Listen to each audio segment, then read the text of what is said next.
and Natalie Bennett joins us now. Happy memories? Mostly, yes. But it's been a great 4 years and no regrets.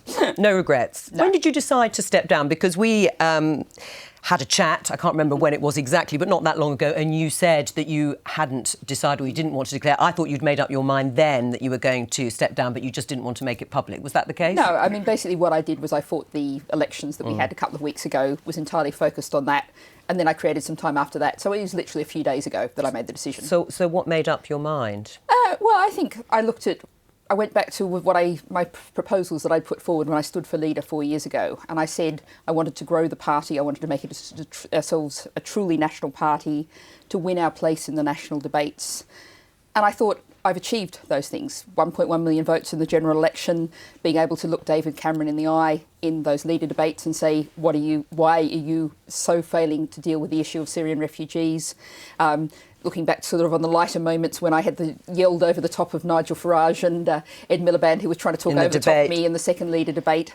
But, above all, the travelling around the country I've done, visiting local Green parties, there's scores more local Green parties around the country than there were. We've, of course, more than quadrupled the membership. And in the Green Party, leadership isn't like it is in other parties. It's not a greasy pole where people are scrambling to the top and cling there. I'm opening up the space for other people to come forward, other spaces. I'm not going away. I'm still planning very much to be involved in full-time politics. But there's a space now for someone else to come forward or other people to come forward. What are you going to do then if you say you're going to still be in full-time politics? Well, I think continue doing a lot of what I'm doing now. I'm very passionate about education. I've spent a lot of time talking to young people in schools, colleges and universities, and they're very angry and fed up about the way their education has done real damage to their lives, the level of mental health issues. My first degree was agricultural science, going back to that and looking about the issues of food growing and a sustainable food system.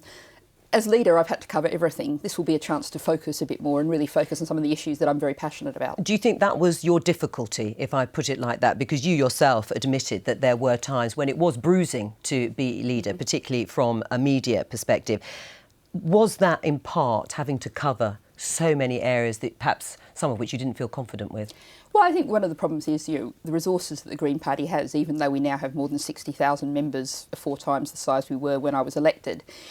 We don't have billionaire hedge fund owners who are digging down the back of the sofa and finding a few spare millions. We still have a fraction of the resources that other parties have. And so we have to operate, one of my things I said in my message of farewell was basically saying thank you to all the Green Party members who volunteered around the country. There have been days when I've taken my mobile phone, shoved it into the hand of a sensible looking person and said, media manage me for the day. Someone who has no experience or background at all. I suppose it's not always down to having expensive backers. It is about the person themselves. I mean, do you feel you never felt entirely comfortable in your media role? Would that be fair? Well, no, I think it's interesting because I think I'm not a sort of, lifelong spin-trained politician. And people have sometimes said they thought I looked nervous, and I wasn't. I don't get nervous about these things. Once I'm in there in the moment, I simply speak about it in that moment. But maybe, I haven't got some of the smooth mannerisms. I haven't got the kind of smoothness that comes from decades of doing this and training from a very young age, from the kind of background that produces that look. And do you think you need that to be a sort of successful, sustaining leader of a political party? Well, I think what we need to see is we need to see politics changing, and that addresses much broader issues about the kind of nature of our media, the nature of the way in which politics is covered. This isn't a football game. It's not about point scoring. What we need to see is exploration of issues and ideas and policies, and we need to see it not about personalities, but about those critical things for the future of our country.